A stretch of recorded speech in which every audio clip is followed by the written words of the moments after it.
আসসালামু আলাইকুম, শুভ সকাল জানিয়ে আমার আজকে ছোট্ট একটা মিনি ব্লগ আপনাদের সাথে শেয়ার করছি। আল্লাহ তাআলার দেওয়া সুন্দর একটা দিন পেয়েছি আমরা সবাই, আসলে একটু আলহামদুলিল্লাহ বলি দিয়ে আমার সকালের ভিডিওটা শুরু করছি আপনাদের সাথে। আবহাওয়াটা ছিল মোটামুটি, তো কখনো রোদ কখনো বৃষ্টি, এগুলো হচ্ছে আবহাওয়া চলছে আজ কয়েকদিন থেকে, কিছু বোঝা যাচ্ছে না। ঠান্ডা পড়ছে আবার রোদও হচ্ছে, মানে আবহাওয়ার কোনো ঠিক ঠিকানা নেই। যাই হোক, ঋতুর সাথে কোনো কিছু মিল নেই।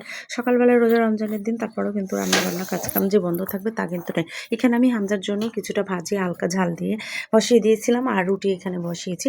তো হামজার সকালের খাবার এখানে আমি একটা রুটি বানালাম, আর হচ্ছে এদিকে বুট ভিজিয়ে দিয়েছি, কারণ জামাইয়ের আমার ইফতারিতে বুট ছাড়া চলে না। আমরা এই যে খাবারগুলো সবাই এত নষ্ট করি, কিন্তু এই নষ্ট করব আমরা, এটাতে আল্লাহ কত যে নারাজ হয় জানেন। কারণ আমরা এই খাবারের জন্য কত কষ্ট করি, একটা খাবারের জন্য আমরা মানুষ কষ্ট করে আবার রান্না বান্না করে সেগুলো যদি নষ্ট করি, তাহলে আল্লাহ নারাজ হবে না বলেন?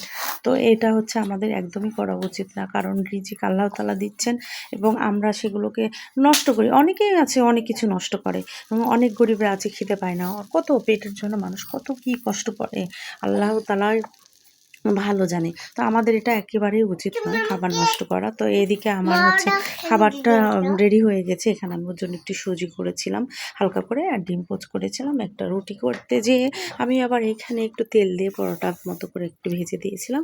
আর ওতে বললাম হালকা আলু ভাজি দিয়ে হচ্ছে হামজাকে ভাজি করে দিয়েছি। তো এই হচ্ছে আমার সকালের খাবার রেডি। তো আপনাদেরকে আমি বলব যে আপনারা কেউ খাবার কখনোই নষ্ট করবেন না।